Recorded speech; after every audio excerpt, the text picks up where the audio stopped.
حضرت سیدنا صدیق اکبر رضی اللہ تعالیٰ عنہ نے ایک دن ایک چڑیا کو دیکھا کہ وہ درخت پر بیٹھی ہوئی تھی، تو آپ نے فتنفس الصعداء، آپ نے بڑی لمبی سانس کھینچی۔ یہ ان لوگوں کے لیے ہے کہ جو غلط لوگوں کے ساتھ کھڑے ہیں، پھر غلط ظلم کرتے ہیں، پھر حکمرانوں ہی کرتے ہیں، پھر حکمرانوں کے کاسہ لیس بھی ہیں اور ان کی غلط باتوں کی تائید بھی کرتے ہیں، یہاں تک کہ وہ اسلام کے خلاف بھی اگر کوئی بات کر دیں تو پھر بھی اس کی وہ تعویلیں کرتے ہیں اور کہتے ہیں نہیں انہوں نے تو کچھ بھی نہیں کیا، وہ تو بڑے عاشق رسول ہیں۔ تو یہ ان بدبختوں کے لیے ہے کہ افضل الخلق بعد الرسل ہوں اور اسلام قیامت تک ان کا مکروز ہو، اور ان کی غار والی ایک نیکی جو حضور کی ناموس کے لیے انہوں نے کی، اور دن والی ایک نیکی جو مرتدین اور ختم نبوت کے منکرین کے خلاف جو آپ نے لشکر بھیجا، تو حضرت فاروق اعظم رضی اللہ تعالیٰ عنہ فرمایا کرتے تھے کہ صدیق دن والی نیکی دے دے، رات والی نیکی دے دے تو عمر کی ساری نیکیاں لے لے۔ اور جن کے بارے میں نبی علیہ الصلوۃ والسلام نے فرمایا کہ اللہ رب العالمین عرش پر ناپسند کرتا ہے کہ زمین کے اندر صدیق سے کوئی غلطی ہو جائے۔ اور صحابہ اکرام فرماتے ہیں کہ جیسے نبی علیہ الصلوۃ والسلام جب ظاہری دنیا سے تشریف لے گئے نا، تو اس وقت مدینہ پاک میں جو گہرام مچا، تو جب سیدنا صدیق اکبر دنیا سے تشریف لے گئے تو مدینہ منورہ میں اسی طرح کا گہرام مچا۔ اور عبداللہ بن مسعود فرماتے ہیں کہ اگر نبی علیہ السلام کی ظاہری حیات کے بعد آپ جب دنیا سے تشریف لے گئے، اگر صدیق نہ ہوتے تو ہم میں سے کوئی بھی نہیں بچ سکتا تھا۔ اتنی شانیں وہ تو نہیں، وہ تو حضرت عمر کی اتنے نیکیاں ہیں جتنے ستارے آسمان کے، تو حضرت عمر کہتے ہیں کہ میں صدیق کی ایک نیکی مجھے مل جائے میں ساری دینے کے لیے تیار ہوں۔ یہ ساری شانوں کے باوجود، اور جو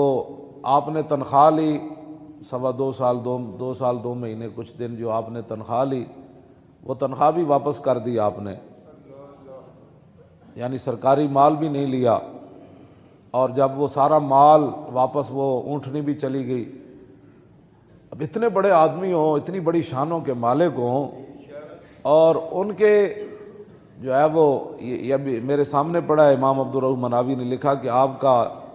جگر جو ہے وہ کلیجہ وہ جل گیا تھا،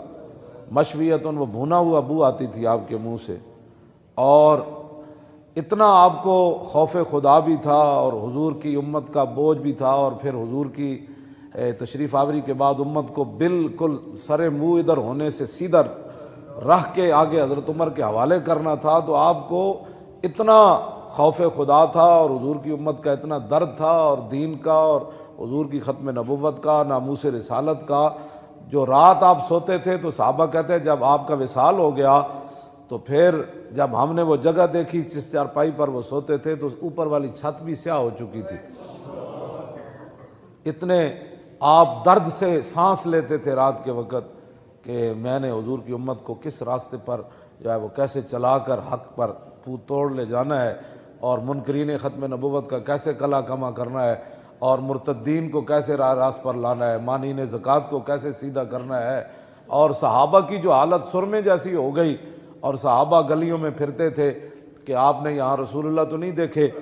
یہ حالت ہو گئی۔ تو اس ساری حالت کو سمیٹ کر پھر اسی راستے کے اوپر گامزن کرنا، اور پھر کیسر و کسریٰ کے دروازوں کی طرف حضور کے غلاموں کو روانہ کرنا اور اسلام کو اوپر لانا۔ اور یہ جن لوگوں کے یعنی رات یہ صورتحال ہے، اور دن کے وقت جو ہے وہ جو کھانا ہے وہ مدینہ منورہ کے ایک عام صحابی، جو عام صحابہ عام تو نہیں ہے، مراد یہ ہے کہ کھانے پینے کے لحاظ سے ان کا جو ذرائع آمدن تھے اتنی تنخواہ لینی، اور پھر اپنی بیوی کو کہنا کہ بھائی آج مجھے ایک میٹھے کا دل کر رہا ہے ایک دن، تو انہوں نے کہا کہ اتنے پیسے تو نہیں ہمیں ملتے تنخواہ سے کہ جس سے آپ کے لیے میٹھا بھی پکایا جائے۔ سنتے ہیں آپ، یہ اسلام ہے۔ جن کے وزیر اعظم اس کا ایک دن کا خرچہ 50 لاکھ ہو، یہ وہاں سونے کے کشتے کھاتے ہیں۔ فتنفس الصعداء فطوبى لك یا طیرو تاکل الثمرہ وتستظل بالشجر وتسیر الی غیر حساب یا لیت ابا بکر مثلو کا۔ آپ نے ویکھا نا چڑیا درختوں تے بیٹھی ہوئی تھی، آپ نے لمبی سانس کھینچی، اتنی شانہ دے مالک وہ تو بیان ہی نہیں نہ ہو سکتی ہے، میں ویسے تو 4 گلاں تہاڈے نال کیتیاں۔ آپ نے لمبی سانس کھینچی تو آپ نے فرمایا طوبیٰ لکا یا طیرو، فرماؤ پرندہ او چڑیا او کبوتر تیری کیا ہی بات ہے، تو کتنی خوش نصیب ہے۔ تاکل الثمرہ وتستظل بالشجر، فرمایا تو درخت دے پھل کھاندا اور درخت دیاں چھاواں تے رہنا، وتسیر الی غیر حساب، تو قیامت والے دن تیرے کو حساب بھی نہیں ہونا۔ تے صدیق دا کی بنے گا قیامت والے دن، انہوں تو رب دے سامنے حساب دینا پینا ہے۔ تے آپ لمبی سانس کھینچی جس طرح بندہ، دسو اتنی شانہ دے مالک ہومن تے خوف خدا اتنا ہوئے تے پورے ملک نو لٹن والے، مسیتاں تو سپیکر لان والے، ممتاز نو پھٹے لان والے، ختم نبوت تے حملہ کرن والے، مندراں تے گھنٹے کھڑکان والے، اور تھر دے بچیاں نو دوائیاں نہ دین والے تے ملک لٹن والے، انہاں دا کی بنے گا دنیا آخرت وچ؟ انہاں جدوں اور پھر انہاں دا کی بنے گا؟ تے جڑے انہاں دے نال ظالماں دے کھڑے نے انہاں دا کی بنے گا؟ واپس آؤ حضور دے دین دی طرف، ہاں جی واپس آؤ رسول اللہ دے دین دی طرف۔ ہن سونا نہیں،